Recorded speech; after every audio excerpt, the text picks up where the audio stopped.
Hi everyone, welcome to Global Online. This is Ankita Sood. So teaching aptitude के 20 most expected questions की series में आपके लिए लेकर आई हूँ। ये सवाल जरूर एग्जामिनेशन में आपको एज इट इज देखने को मिलेंगे, इसीलिए स्टूडेंट्स आपको हर एक क्वेश्चन के आंसर के साथ हमेशा की तरह मैं इंपॉर्टेंट एक्सप्लेनेशन भी देने वाली हूँ ताकि इजीली आप सभी अच्छा स्कोर कर सकें।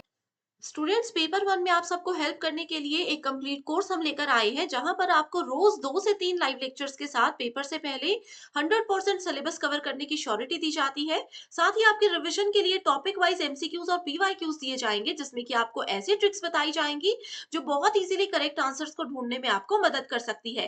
फाइनल प्रिपरेशन के लिए अपडेटेड मॉक टेस्ट है, जिसमें से आपको एज इट इज सवाल देखने को मिल सकते हैं। एंड साथ ही आपके स्टेट के अलावा अदर स्टेट्स के PYQs and most expected questions आपको हम प्रोवाइड करवाएंगे, वो भी आंसर्स और एक्सप्लेनेशन के साथ, ताकि आपकी बहुत बेहतर तरीके से रिवीजन होती रहे। तो यहाँ पर आपको 2 व्हाट्सएप नंबर्स दे रही हूँ, आप इन पर कॉल या मैसेज करके कोर्स की पूरी जानकारी ले सकते हो। साथ ही कुछ फ्री वीडियोस और मॉक टेस्ट भी अवेलेबल है, जिसके लिए ग्लोबल ऑनलाइन ऐप को डाउनलोड कीजिए। स्टोर सेक्शन पर सर्च बार में आपको लिखना है कोर्स का नाम। कंटेंट पर जाएंगे तो आप देखेंगे कि बहुत से फ्री वीडियोस अवेलेबल हैं। यहाँ पर आपको यूनिट वाइज फोल्डर्स मिलेंगे, जिससे किसी भी यूनिट से आप कभी भी तैयारी शुरू कर सकते हो। हर यूनिट में आप देखिए आपको मॉक टेस्ट मिल जाते हैं, पीडीएफ नोट्स मिल जाते हैं, साथ ही वीडियो लेक्चर्स मिल जाएंगे, जिसमें बहुत इजी ट्रिक्स के साथ आपके कॉन्सेप्ट्स भी क्लियर होते हैं। तो ये एक ऐसा कोर्स है जो कि बेहतर तरीके से आपको फर्स्ट अटेम्प्ट में एग्जाम क्वालिफाई करने में मदद कर सकता है। Who among the following is the national coordinator for engineering courses to be launched on स्वयं प्लेटफॉर्म? तो देखिए स्टूडेंट, स्वयं प्लेटफॉर्म में जितने भी कोर्सेज होते हैं, उन सभी कोर्सेज को हैंडल करने के लिए 9 नेशनल कोऑर्डिनेटर्स बनाए गए हैं। तो इस क्वेश्चन में पूछा है कि इंजीनियरिंग कोर्सेज को कौन सा कोऑर्डिनेटर हैंडल करता है।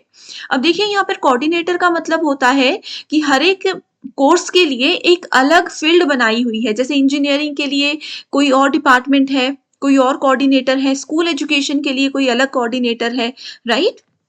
एंड कोऑर्डिनेटर्स की रिस्पॉन्सिबिलिटी यहाँ पर होती है कि वो जितने भी कोर्सेज हैं उनको प्रिपेयर भी करें, उनको मैनेज भी करें और टाइम टू टाइम उसको अपडेट भी करते रहें।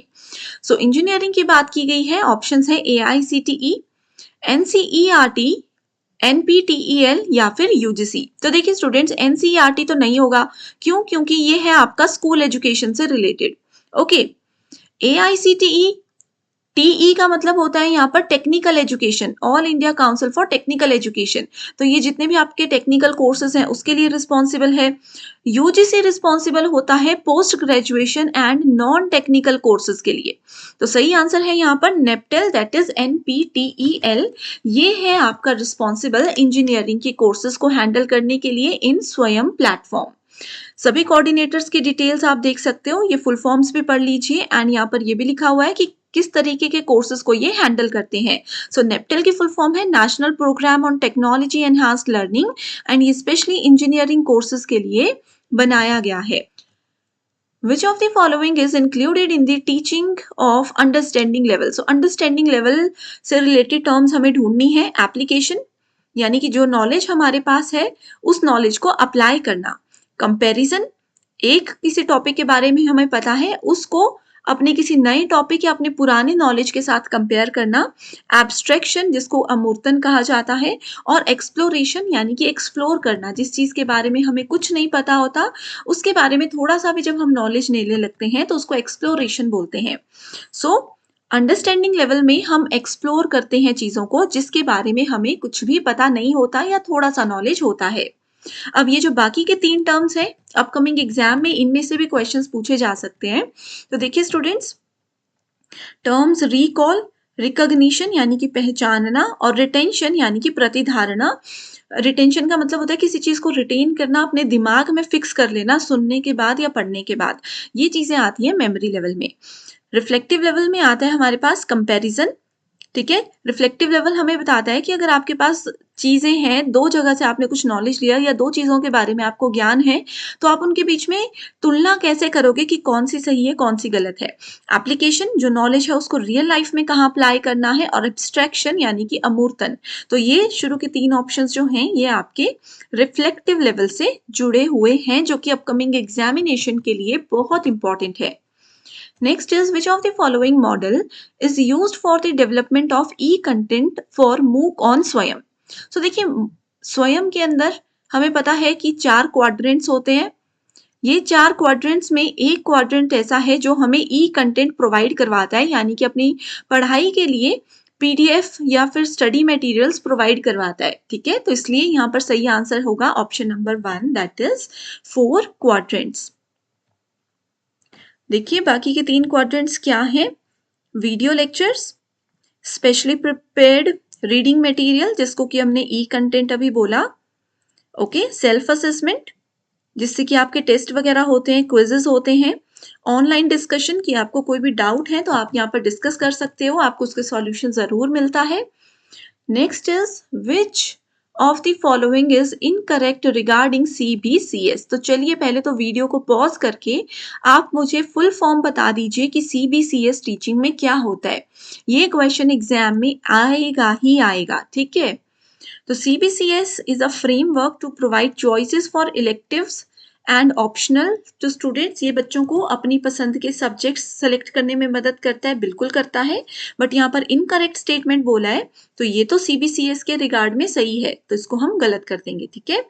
CBCS can be implemented only through online programmes. ये बोल रहे हैं कि CBCS को सिर्फ ऑनलाइन प्रोग्राम्स के जरिए आप इम्प्लीमेंट कर सकते हैं, लागू कर सकते हैं। ये इसके लिए गलत स्टेटमेंट है, ओके ये इसके लिए गलत स्टेटमेंट है, हमें इनकरेक्ट ही ढूंढना था, तो यहाँ पर देख सकते हो आप। सो सही आंसर आ गया option number B. Next question is which among these is a dimensional teaching aid. So dimensional teaching aid वो कौन सा टीचिंग एड ऐसा है जो कि किसी डायमेंशन यानी कि किसी आयामी के ऊपर काम करता है? ब्लैक बोर्ड नहीं है, डिस्प्ले बोर्ड भी नहीं है, पिक्चर्स भी डायमेंशनल टीचिंग एड्स नहीं है, तो सही आंसर है मॉडल्स। एंड मॉडल्स की जब भी हम बात करते हैं तो मॉडल बेसिकली 3 डायमेंशनल रिप्रेजेंटेशन है किसी भी रियल चीज का, एब्स्ट्रैक्ट थिंग्स का और रियल थिंग्स का डायमेंशनल रिप्रेजेंटेशन है, एंड ये 3 डायमेंशन पर काम करता है, okay. A teacher designing a lesson on cultural diversity for a college class in anthropological plans to what? सो यहाँ पर देखो एक एग्जाम्पल, एक रियल लाइफ एग्जाम्पल के साथ क्वेश्चन जो है फ्रेम किया गया है। इसमें बोला है कि एक टीचर एक लेसन बना रहे हैं किस पे? सांस्कृतिक विविधताओं के ऊपर, ओके। हर एक संस्कृति में जो विविधता होती है उसके ऊपर एक लेसन प्लान कर रहे हैं, स्पेशली फॉर कॉलेज के बच्चे। तो यहाँ पर क्या चीज, कौन सी स्टेटमेंट इसको सही डिफाइन कर रही है? Lecture on major cultural group and around the world and their traditions, no.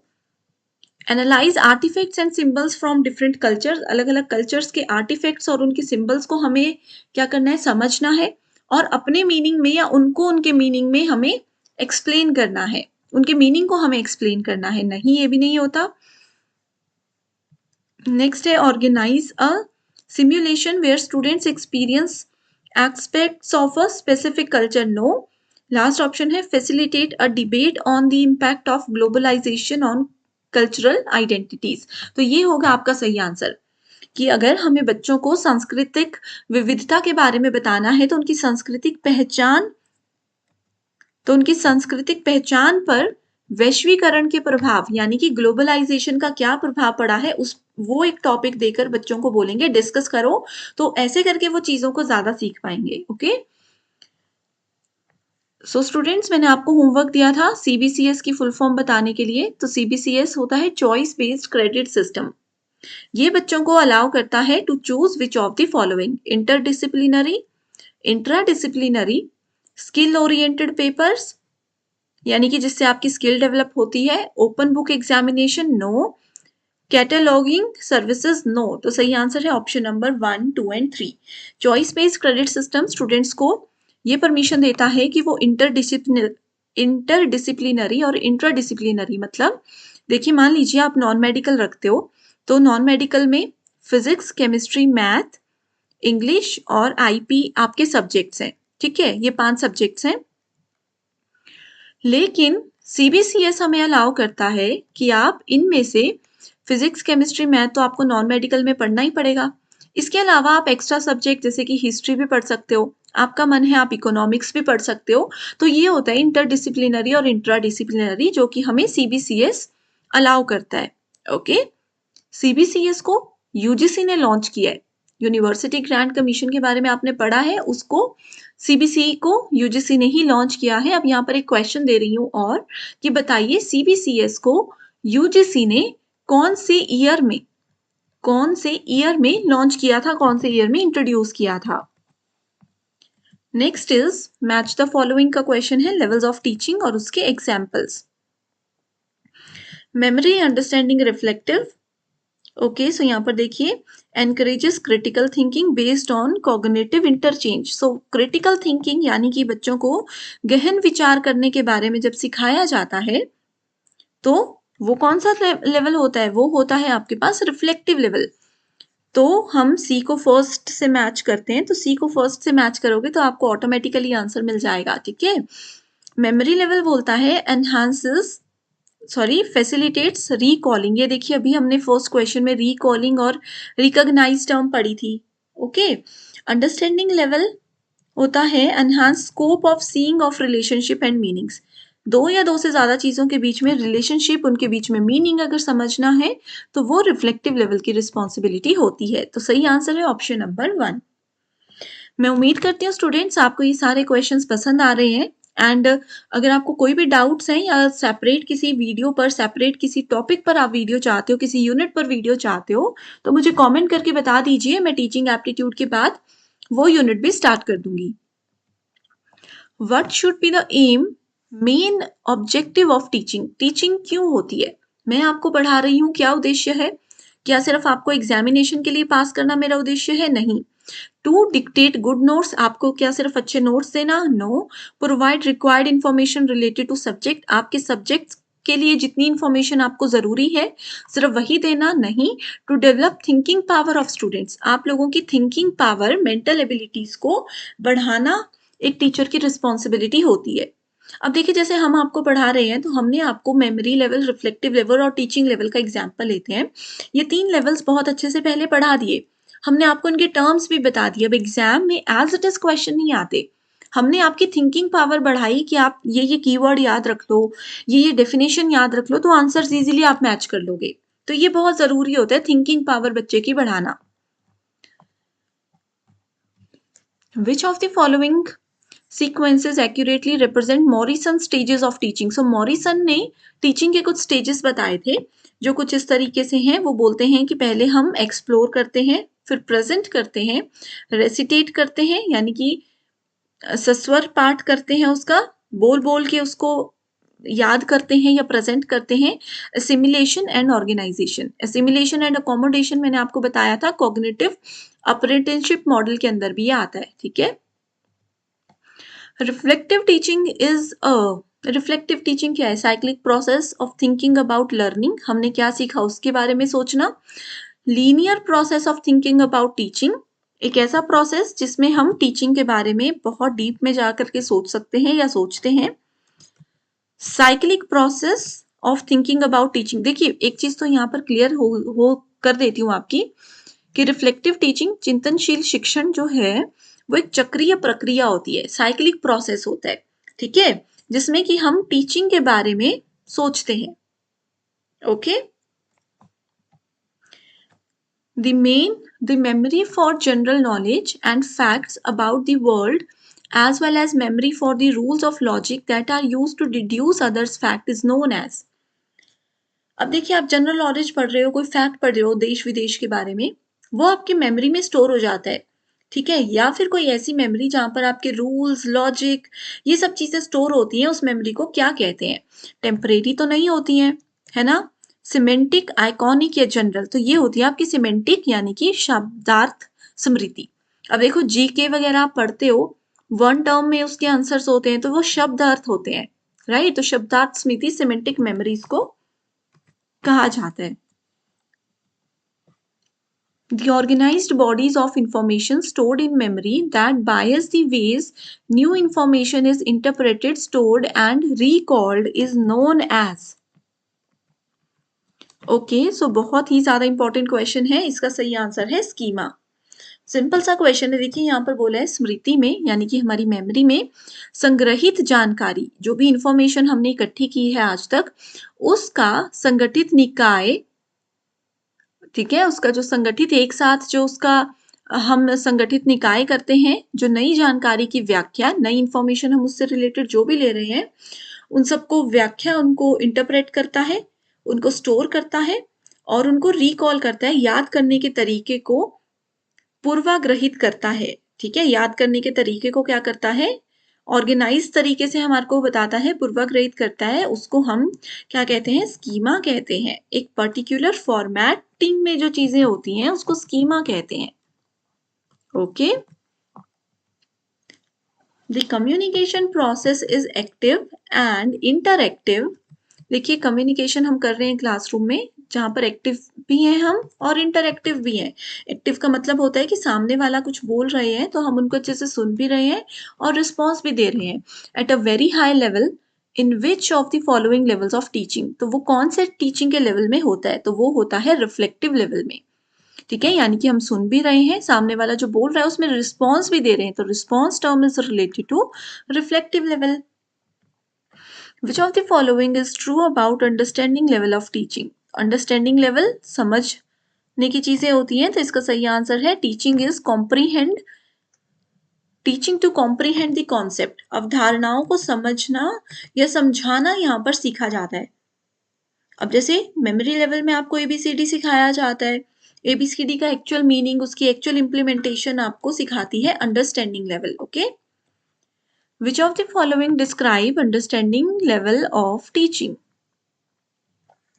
Systematic, step-by-step presentation of to promote retention of facts and facts presented. Okay, so इस क्वेश्चन में बोला जा रहा है, देखिए कि सिस्टमैटिक तरीके से आप क्या कर रहे हो, आप रिटेंशन टर्म मैंने क्या बताई, रिटेंशन और फैक्ट्स को रिकॉल करना होता है आपका मेमोरी लेवल, तो ये तो अंडरस्टैंडिंग लेवल का नहीं है।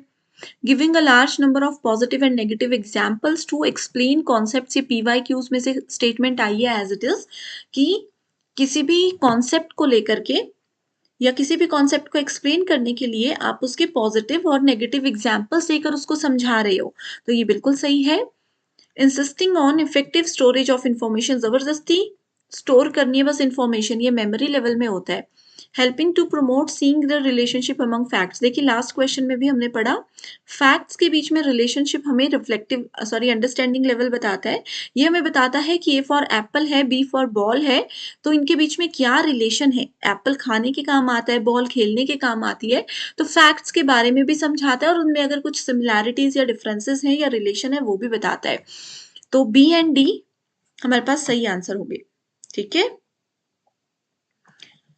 MOOCkit is one of the projects serving currently for providing online education. It is offered by, so MOOCkit जो प्लेटफॉर्म है ये ऑफर किया गया है IIT Kanpur, Bombay, IISc, IIT Madras. so इसका सही आंसर है IIT Kanpur. Okay, so again देखिए CBCS का क्वेश्चन लेकर आई हूँ। In CBCS ability enhancement courses are of two kinds. इसमें बोला जा रहा है कि क्षमता वृद्धि के जो पाठ्यक्रम होते हैं CBCS के अंदर, ये दो प्रकार के होते हैं। पहला है, ऑप्शंस दिए गए हैं, आपको सही दो ढूंढने हैं। एबिलिटी एनहांस्ड कंपल्सरी कोर्सेज, ये बोलता है कि एबिलिटीज को, किसी पर्सन की क्षमताओं को बढ़ाने के लिए कंपल्सरी कोर्सेज इसके अंदर है, बिल्कुल सही है। ओके, तो पहला स्टेटमेंट तो सही है। Skill enhancement compulsory courses, skills को एनहांस करने के लिए भी कंपल्सरी कोर्सेज हैं। एबिलिटी एनहांसमेंट इलेक्टिव कोर्सेज नहीं है, स्किल एनहांसमेंट इलेक्टिव कोर्सेज भी नहीं है, स्किल एनहांसमेंट कोर्सेज भी नहीं है। ठीक है, तो सही आंसर है ए एंड बी। ओके, वैसे तो देखिए यहाँ पर कोर्सेज सेलेक्ट करना एक बच्चे के लिए ओपन है बिल्कुल, वो चाहे तो जो मर्जी इलेक्टिव, जो मर्जी मेन सब्जेक्ट अपना सेलेक्ट कर सकते हैं, बट स्किल एनहांसमेंट और एबिलिटी एनहांसमेंट के लिए जो आप एक बार कोर्स सेलेक्ट करते हो वो फिर आपको फॉलो करना पड़ता है। ठीक है, Which of the following methods are learner centered teaching methods? So learner centered, जिसमें learner focused होते हैं, learner के पास, स्टूडेंट के पास एक पूरा अधिकार होता है कि वो स्टूडेंट टीचर से कुछ भी क्वेश्चंस पूछ सकते हैं, कुछ भी मतलब टॉपिक रिलेटेड कुछ भी। ठीक है, एंड जिस तरीके से वो पढ़ना चाहते हैं, जैसे वो पढ़ना चाहते हैं, तो वो टीचर को बोलकर उस तरीके से पढ़ सकते हैं। सो लर्नर सेंटर टीचिंग मेथड्स में क्या क्या चीजें आती हैं? एक तो इसमें एक्टिव लर्निंग आती है कि बच्चों के हिसाब से अगर पढ़ाएंगे तो वो बहुत एक्टिवली पार्टिसिपेट करते हैं। ठीक है, दूसरी चीज आती है कोऑपरेटिव लर्निंग, इसमें बच्चे एक साथ मिलजुल कर पढ़ना लिखना सीखते हैं, ये भी सही है। Inductive teaching and learning, so inductive teaching and learning भी सही है लर्नर सेंटर के रिगार्ड में। पैसिव लर्निंग यहाँ पर नहीं होती है, पैसिव लर्निंग आपकी टीचर सेंट्रिक मेथड में होती है। ठीक है, तो सही आंसर है A, B and C only, that is option number 1। What is true about non-formal learning environment? Non-formal learning environment क्या होता है? Learning does not take place in structured way. Okay. Non formal, देखिए formal learning होती है जो school में बहुत strictly पढ़ाई जाती है, नॉन फॉर्मल होती है जो आपको गेम्स के थ्रू, इनफॉर्मल भी इसको बोल सकते हैं, जो गेम्स के थ्रू, पजल्स के थ्रू बच्चों को सिखाई जाती, पोएम्स के थ्रू बच्चों को सिखाई जाती है। ठीक है, सो इसमें कहा गया है नॉन फॉर्मल के अंदर कौन कौन सा आता है। ट्रू स्टेटमेंट्स हमें देखनी है। Learning does not take place in structured way, so structured way में टीचिंग नहीं होती है, लर्निंग नहीं होती है, ये बिल्कुल गलत है। स्ट्रक्चर्ड वे में होती है, एक प्लान तो पूरा करना ही पड़ेगा ना, अगर बच्चों को पोएम के थ्रू भी पढ़ा रहे हैं तो वो प्लान्ड चीजें होती हैं। ठीक है, अगला है हमारे पास does not aim at certification, इसमें सर्टिफिकेशन भी मिलता है, ट्रू बोला है तो गलत होगी ये। Learning takes place in a structured manner, structured manner में लर्निंग होती है। ओके, सो देखिए स्टूडेंट्स, इस वाले क्वेश्चन में थोड़ा सा कंफ्यूजन है कि learning takes place in a structured manner, तो स्ट्रक्चर्ड मैनर में ये होती है, देखिए यहाँ पर नॉट था, यहाँ पर सही होगा ये। ठीक है, takes place outside formal educational structure, takes place outside formal educational structure, उससे थोड़ा सा बाहर ये निकल के काम करती है, ऐसा बोला जा रहा है। Intends to achieve predetermined educational objectives, predetermined यानी कि पहले से कुछ हमने ऑब्जेक्टिव्स डिसाइड किए हैं कि आज बच्चे को हम पोएम के थ्रू या किसी भी तरीके से इनफॉर्मली ये टॉपिक सिखाएंगे, तो प्री डिटरमाइंड एजुकेशनल ऑब्जेक्टिव्स इसमें होते हैं, जो कि बिल्कुल सही। सो इस प्रश्न का सही आंसर है option number B, that is C and E only. Okay, right, so I hope students यहाँ से आपके सारे कॉन्सेप्ट्स क्लियर हो गए हैं। अगर आप चाहते हो कि इसी तरह की सीरीज को मैं कंटिन्यू करूं, जो भी नेक्स्ट यूनिट आप चाहते हो उस पर मैं जरूर एग्जाम से पहले क्विक एमसीक्यूज के जरिए आपके कॉन्सेप्ट्स क्लियर करवा दूंगी। So thank you so much everyone for watching this video and I wish you all the very best.